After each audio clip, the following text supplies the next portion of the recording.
What if I told you that some of the wealthiest cities in America, places where a modest home costs $3 million, where the streets were literally designed to look like money, are quietly falling apart? Not the poor neighborhoods. Not the struggling suburbs. The rich ones. The zip codes that were never supposed to have problems.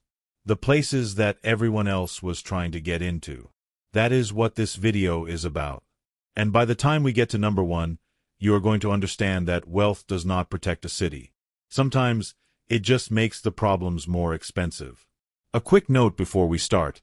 Everything in this video is for educational and informational purposes only. Real estate markets, insurance conditions, and local economies change constantly. This is not financial advice, and it is not a prediction. It is an honest look at what the data and the headlines are actually showing us right now. Let's get into it. 10. Monterey. Monterey is one of the most genuinely beautiful cities in California. Cannery Row, the world-famous aquarium, 17-mile drive, the rugged Pacific coastline that looks like it was painted by someone who took the job very seriously. For decades, Monterey has been wealthy, supported by tourism, a strong military presence through the Defense Language Institute and the Naval Postgraduate School, and a real estate market that benefits from sitting at one of the most photogenic locations on the entire West Coast. The median home price in Monterey sits around $800,000. So what exactly is the problem? The problem is one that wealthy coastal cities across California are starting to feel in a deep way, and it has nothing to do with the view.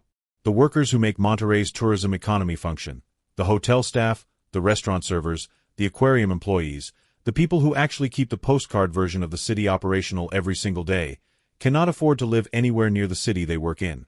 Commutes of 60 to 90 minutes each way from the Salinas Valley are common. Not occasional. Common. The housing market has become so disconnected from local wages that the workforce is being slowly, steadily hollowed out from underneath the tourism economy that depends on it. And here is the thing about a tourism economy that nobody really wants to say out loud. It is fragile in a way that a tech economy or a manufacturing economy simply is not. When conventions slow down, when travel patterns shift, when gas prices make the drive from Los Angeles or San Francisco feel like an expense people can skip, Monterey feels it immediately. There is no tech sector to absorb the shock. There is no diversified industrial base to fall back on. It is tourism or nothing. And some of the side streets off Cannery Row are starting to look a lot like nothing. Monterey is rich on paper. But the economy that holds that wealth up is thinner than the fog that rolls in every single afternoon. 9. San Mateo. San Mateo sits on the peninsula between San Francisco and Silicon Valley, which means it sits in one of the most expensive real estate corridors on the planet. The median household income is well above $100,000. The median home price is over $1.5 million. This is a city where a 2-bedroom condo costs what a genuine mansion costs in most of America. And right now, San Mateo is watching its commercial core struggle in ways that nobody would have predicted a decade ago. The office vacancy crisis that devastated San Francisco has been spreading south down the peninsula for the past few years. Companies that leased space in San Mateo moved to remote work during the pandemic and never came back. The buildings are still there. The tenants are not. Office building vacancies remain historically high as a consequence of the enduring rise of remote and hybrid work, and the budgetary effects on dependent commercial districts have become increasingly difficult to ignore. The downtown retail corridor that once thrived on weekday lunch crowds from nearby offices is now competing for customers who work from home in their pajamas and order everything online. When offices empty, the sales tax from nearby restaurants and retail shops drops. When retail closes, the property tax pressure shifts to residential owners who are already paying some of the highest rates in the state. San Mateo is not collapsing. Let's be precise about that.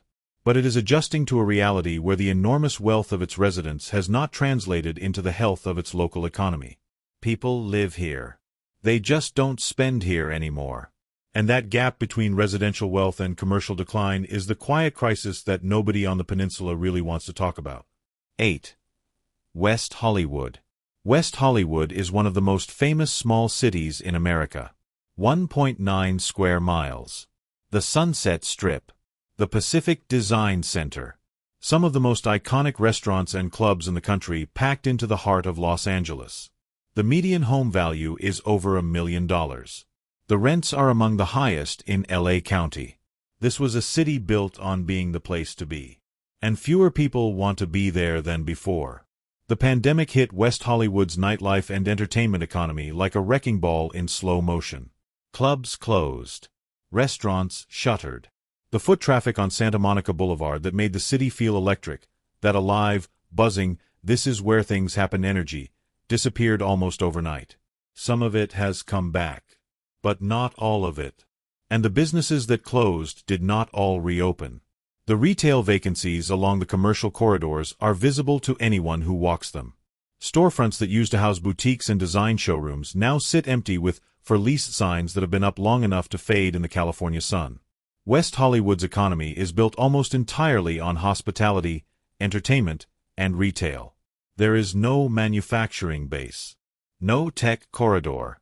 No university anchoring the local economy through downturns. When people stop going out, West Hollywood stops working. And the city that built its entire identity around nightlife is now trying to reinvent itself, which is a much harder project than it sounds when the nightlife itself is no longer what it used to be. 7. Walnut Creek. Walnut Creek is the crown jewel of the East Bay suburbs. About 70,000 people. The base of Mount Diablo in Contra Costa County. A median household income over $120,000. A median home price over $1 million. It is the kind of city where retirees walk to brunch, where families stroll through the farmers market on Sunday mornings, and where the downtown feels like it was designed by a committee specifically tasked with building the ideal American suburb. And the downtown is exactly where the struggle lives. Broadway Plaza, the city's signature outdoor shopping center, is still standing, but the stores around it have been cycling through closures at a pace that makes longtime residents nervous. National retailers have pulled out. Local boutiques that survived for decades could not survive the permanent shift to online shopping. The weekday lunch crowd that once filled the sidewalks has thinned significantly, going wherever the office workers went, which is largely home. On weekends, the restaurants are still busy. But the vitality that makes a city feel alive is not a weekend phenomenon. It is a Tuesday at noon. And Tuesday at noon in Walnut Creek looks different than it used to. The demographics are shifting underneath the surface in a way that matters for the long term. Walnut Creek has long attracted wealthy Bay Area retirees, but the population is aging. The younger families who might naturally replace them cannot afford to buy in. A starter home in Walnut Creek costs over $800,000. A dual-income family with solid jobs looks at that number and moves to Brentwood or Antioch instead, where they can actually own a home without spending every dollar they make. The city keeps the wealth, but it loses the energy. And a wealthy city without energy is a place that looks beautiful from the outside and feels like it is very slowly winding down from within. 6. Mountain View. Mountain View is the home of Google. That sentence alone should theoretically tell you everything you need to know about how much money exists within the city limits. The median household income is over $150,000. The median home price is over $2 million. Some of the most valuable companies in the history of human civilization operate within city limits. And Mountain View is struggling in a way that rich tech cities are not supposed to struggle. The tech layoffs of 2022 through 2024 hit Mountain View hard. Not because Google disappeared, but because the ecosystem around Google took serious damage. The startups, the contractors, the service businesses that lived off the spending patterns of highly compensated tech workers, those took real hits. Thousands of jobs were cut across Silicon Valley. California's economy shrank by over 150,000 jobs in the first 6 months of 2024 alone, and Mountain View felt every one of those tremors. The restaurants on Castro Street that depended on expense accounts and midday lunch meetings saw traffic drop. The apartment complexes that charged $4,000 a month for a one-bedroom started offering move-in specials. For lease signs appeared on commercial properties that had wait lists 3 years earlier. But here is the detail that makes Mountain View's situation particularly absurd. Despite all of this, a teacher cannot afford to live in Mountain View. A firefighter cannot afford to live there. A nurse cannot afford to live there. The people who keep the city physically functioning every day commute from an hour away because the city they serve has priced them out completely. Mountain View has more money per square mile than almost anywhere in California, and it still cannot figure out how to house the people who make the money work. That is not a housing crisis. That is a design flaw built directly into the foundation of the city. And no amount of Google stock options is going to fix it. 5. Newport Beach. Newport Beach is Orange County money at its most visible and most unapologetic. Yachts in the harbor. Ferraris on Pacific Coast Highway. A median home price around $3 million. Balboa Island, Crystal Cove, Fashion Island. It is the postcard version of Southern California wealth, and for decades it delivered on every promise that postcard made. The cracks are quiet, but they are real. The homeowners insurance crisis hitting California is hitting Newport Beach with particular force. When your home sits near a coastline increasingly subject to erosion, flooding, and wildfire risk in the surrounding hills, and when that home is worth $3 million, the insurance math stops working very quickly. Since 2022, 7 of the 12 largest insurance companies in California have limited new policies in the state, and the retreat by major insurers has left homeowners in many areas of California with limited or no options for coverage. Premiums for the homes that remain covered have doubled, and in some cases tripled. Wealthy homeowners in Newport Beach who never thought twice about insurance costs are suddenly paying $30,000 to $50,000 a year just to protect what they own. The retail economy at Fashion Island is changing. Anchor tenants that defined luxury shopping for decades are being replaced or walking away altogether. Foot traffic has shifted in ways that even the wealthiest shopping districts cannot ignore. The restaurants that thrive on the Newport Beach lifestyle are dealing with staffing shortages because the people who cook and serve in those restaurants cannot afford to live within an hour of the city. And the harbor itself, the thing that defines Newport Beach's identity more than anything else, is an aging infrastructure project. Dredging, seawall repairs, dock maintenance. The costs are rising. Newport Beach is not in danger of becoming poor, but it is in danger of becoming a place where the cost of maintaining the wealth begins to exceed the ability of even wealthy people to keep pace. And there is no yacht that sails out of that particular problem. 4. Berkeley. Berkeley is one of the most intellectually wealthy cities in America. The University of California, Berkeley, is a top public university in the world. The city has produced Nobel laureates, tech founders, social movements, and cultural revolutions that shaped entire generations. The median household income is over $100,000. The median home price is over $1.5 million. It is a city that radiates influence far beyond its borders, and it is struggling with problems that its own considerable intellect cannot solve. Telegraph Avenue, once the beating heart of Berkeley's counterculture, is a shadow of what it was. Storefronts that used to house independent bookstores, record shops, and cafes where movements were born now sit vacant, or have been replaced by chain stores that feel culturally out of place in a city that built its entire identity on being defiantly different from everywhere else. The homelessness crisis in Berkeley is severe and visible in ways that the city has found genuinely difficult to address. San Francisco, Los Angeles, and other California cities are facing homelessness crises that have made national headlines and created visible deterioration in neighborhoods that were once considered safe and walkable, and Berkeley is firmly in that category. The cost of living has pushed out the artists, the writers, the activists, and even the graduate students who made Berkeley what it was. The counterculture that defined the city for 60 years is being priced out by tech money that flowed in from San Francisco and Silicon Valley. A one-bedroom apartment in Berkeley now rents for over $2,500 a month. The graduate students who used to define the character of the city now commute from Richmond or El Cerrito. The intellectual and creative diversity that made Berkeley special is being replaced, block by block, by a different kind of resident. One with a much larger investment portfolio and a much smaller connection to what the city used to mean. Berkeley has more ideas per square mile than almost any city in America. But ideas do not pay rent. And the city that changed the world is struggling to keep its own streets clean. 3. Calabasas. Calabasas is the celebrity suburb. The Kardashians made it famous. The Hidden Hills gated community next door has housed some of the most recognizable names in entertainment and sports. The median home price is over $1.5 million. Estates in the surrounding hills sell for $10, $20, $30 million. It is the kind of place where the parking lot at the grocery store looks like a luxury car dealership at any given Tuesday afternoon. And Calabasas is becoming uninsurable. That is not a metaphor. That is what is actually happening. The wildfire risk in the hills surrounding Calabasas is not theoretical. It is documented, mapped, and getting worse with each passing fire season. The Woolsey Fire in 2018 burned nearly 100,000 acres and destroyed over 1,600 structures in and around the area. Insurance companies looked at the data, looked at the risk models, and started pulling out of California. The retreat has left homeowners in many fire-prone communities with limited options for obtaining coverage. Homeowners in Calabasas are finding it increasingly difficult to obtain coverage from traditional insurers at any price.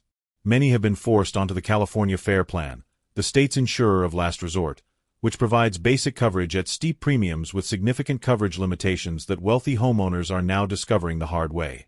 The irony here is genuinely brutal and worth sitting with for a moment. The wealthiest residents of one of the wealthiest communities in California cannot fully protect their own homes. The money is there. The willingness to pay is there. But the Fair Plan's coverage caps at $3 million per house, which is grossly inadequate given the high values of homes in Calabasas and similar communities. A home that costs $15 million is sitting exposed in a way that would have been unthinkable to its owners 5 years ago. Calabasas is still beautiful. The hills are still green in spring. The gates are still closed. But behind those gates, people are writing checks for insurance premiums that feel like a second mortgage and staring at the hills wondering what happens the next time the Santa Ana winds pick up. 2. Beverly Hills. Beverly Hills needs no introduction. Rodeo Drive. The Beverly Hilton. The 90210 zip code that the entire world recognizes. The median home price is over $3.5 million. Some properties sell for $50 million and above. The city's identity is wealth, luxury, and exclusivity. And even Beverly Hills is showing cracks that nobody expected to see in this zip code. Rodeo Drive, the street that defined luxury retail for half a century, the street that appeared in movies, the street that tourists from every country on earth came to photograph, has seen vacancies rise.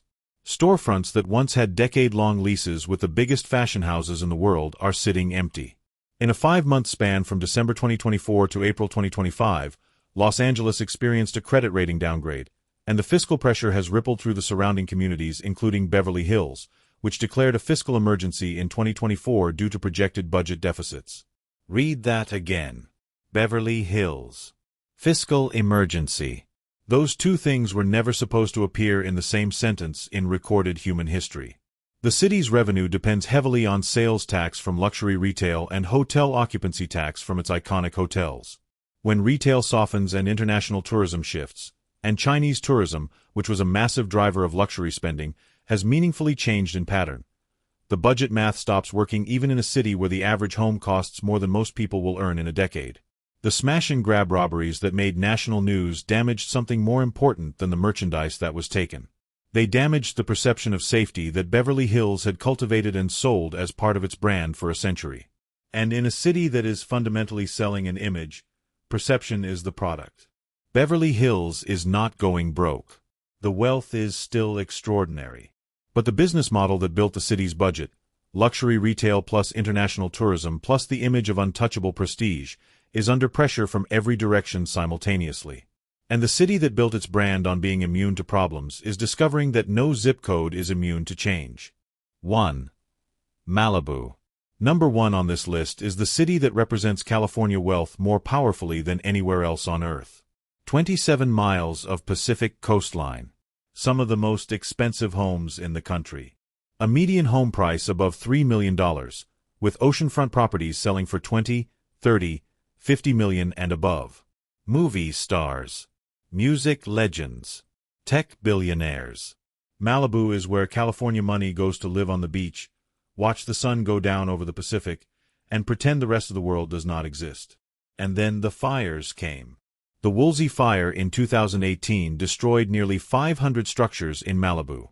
The Palisades Fire in January 2025 devastated the surrounding region in ways that reshaped how the entire state thinks about fire risk in coastal communities. Malibu sits in a landscape of dry chaparral, steep canyons, and Santa Ana winds that can turn brush fires into fast-moving infernos in a matter of minutes. It is one of the most fire-prone communities in the state. And the insurance market has responded accordingly.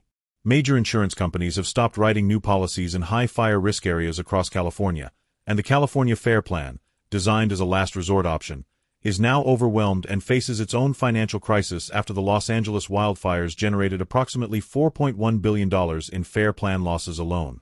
Homeowners in Malibu whose properties are worth $10, $15, $20 million cannot get basic fire insurance from a traditional carrier. The fair plan's coverage caps at $3 million per house, a number that covers a fraction of what most Malibu properties are worth, leaving owners with a choice between inadequate coverage and no coverage at all. The premiums are staggering for whatever coverage can be obtained. And the anxiety of living in a multi-million-dollar home that could burn to the ground with genuinely inadequate insurance is reshaping how people think about Malibu real estate in ways that were unimaginable a decade ago. Pacific Coast Highway, the iconic road that connects Malibu to the rest of Los Angeles, is one of the most dangerous roads in the state. Narrow, winding, shared by commuters, cyclists, and pedestrians in a combination that creates constant, documented risk. For a community of this level of wealth, the infrastructure that connects it to the outside world is shockingly dangerous. And then there is the question that hangs over every dinner table in the hills above Malibu right now. When a fire destroys a $30 million home, does the owner rebuild? California's insurance reforms under the Sustainable Insurance Strategy are attempting to bring carriers back to wildfire-prone areas. But the process is slow, the market is still unstable, and the people writing the checks every year for premiums that dwarf what most Americans earn are running a calculation that their parents never had to run. Malibu is still one of the most beautiful places on the planet. The sunsets over the Pacific are still something that no photograph ever fully captures. The surf is still world-class. But the fires have changed the math. The insurance market has changed the logic. And the city that was supposed to be the ultimate California dream is now the clearest example of what happens when the dream runs directly into physical reality. Sometimes the most beautiful place in the state is also the most fragile. And fragile is a word that 27 miles of billionaire coastline was never, ever supposed to need. Those are 10 of the richest cities in California, and what is quietly happening inside each of them right now. From the empty storefronts on Rodeo Drive to the uninsurable mansions above Malibu. From the hollowed-out lunch crowds of San Mateo to the priced-out graduate students of Berkeley. From the aging retail of Walnut Creek to the wildfire anxiety of Calabasas. Wealth does not make a city immune. It just changes the shape of the problems, and sometimes it makes those problems harder to admit. In a 5-month span from December 2024 to April 2025, Los Angeles and San Francisco both experienced credit rating downgrades. These are not small cities with obvious vulnerabilities. These are the cities that the world looked at as symbols of American prosperity. And the cracks forming in California's wealthiest communities are a signal worth paying attention to, not because the sky is falling, but because understanding where pressure builds is the only way to understand where things are actually headed. The expensive version of struggling still looks better than most places on Earth. But the cracks are real, they are documented, and they are growing. This is Discover the Nation. Drop a comment below and tell me which city on this list surprised you most. Subscribe because we cover every angle of what is really happening in California, every single week. And we will see you in the next one.